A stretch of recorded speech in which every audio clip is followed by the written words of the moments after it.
थाना में युवक की मौत हाजत में पुलिस की पिटाई से। यह मैं नहीं बता रहा हूं, लोग बता रहे हैं। मामला गरम है। झरौखर थाना जिला पूर्वी चंपारण के सुर्खियों में बना पड़ा है। कुछ दिन पहले यहाँ पब्लिक के पिटाई से पुलिस की भी मौत हो जाती है। हम आए थे न्यूज बनाने और देखिए एसपी साहब आए हैं, हाजत का निरीक्षण कर रहे हैं, थाना का निरीक्षण कर रहे हैं और करेंगे एकदम खुलासा। अब बने रहिए वीडियो में, देखिए एसपी साहब का बयान।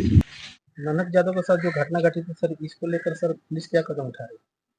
उसमें माननीय राष्ट्रीय मानवाधिकार आयोग का बहुत सारे दिशा निर्देश हैं, उसके अनुरूप हम लोग कार्रवाई कर रहे हैं। सबसे पहले मजिस्ट्रेट के द्वारा इसमें इंक्वेस्ट किया गया था। इसके अलावा चिकित्सीय बोर्ड और वीडियोग्राफी कराते हुए पोस्टमार्टम कराया गया है। इस संबंध में हम लोगों ने माननीय मानवाधिकार को रिपोर्ट, जो पहली रिपोर्ट जाती है वो भेज दी गई है। एसडीओ साहब ने भी एक रिपोर्ट भेजी है और इसके आलोक में जो चौकीदार जो निगरानी में थे उनके ऊपर कार्रवाई की गई, निलंबित किया गया है।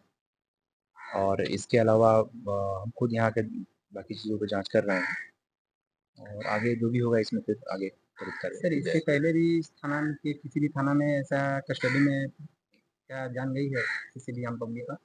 नहीं, पिछले 1.5 सालों में तो हमारी जानकारी में नहीं, ये पहला मामला ही है।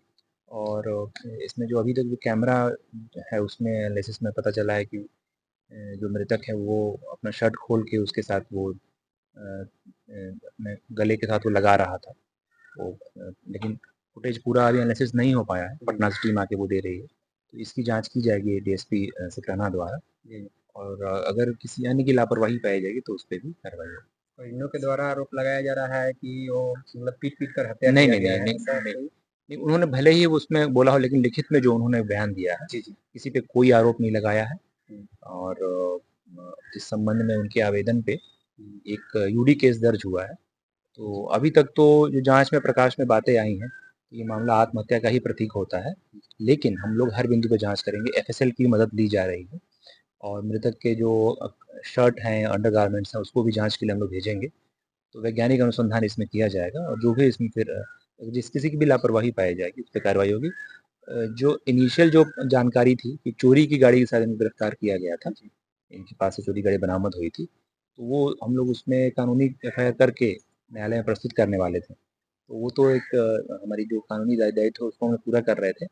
दुखद घटना हुई है और अगर जो और किसी की लापरवाही इसमें होगी तो उस पर कार्रवाई की किसी जाएगी। भी थाने में क्या किसी भी अपराधी को या आरोपी को 24 घंटे के ज्यादा देर को रखा जा सकता है थाना में? नहीं, गिरफ्तारी तो निश्चित रूप से 24 घंटे के अंदर ही कोर्ट न्यायालय में प्रस्तुत करते हैं। तो जनता को इस मामले में न्याय और पारदर्शिता सुनिश्चित करने के लिए क्या किया जा रहा है? जैसे कि पहले हम बताएं आपको कि माननीय राष्ट्रीय मानवाधिकार आयोग के आलोक में बहुत सारे दिशा निर्देश हैं, तो उसका हम लोग एक एक पॉइंट पे अनुपालन कर रहे हैं और आगे जांच जारी रहेगी। सर, कल की जो हंगामा हुआ था सर, यहाँ पर किसी के साथ नुकसान भी हुआ है सर, किसी के स्टाफ के साथ? नहीं, अभी तक बहुत बहुत धन्यवाद। Thank you.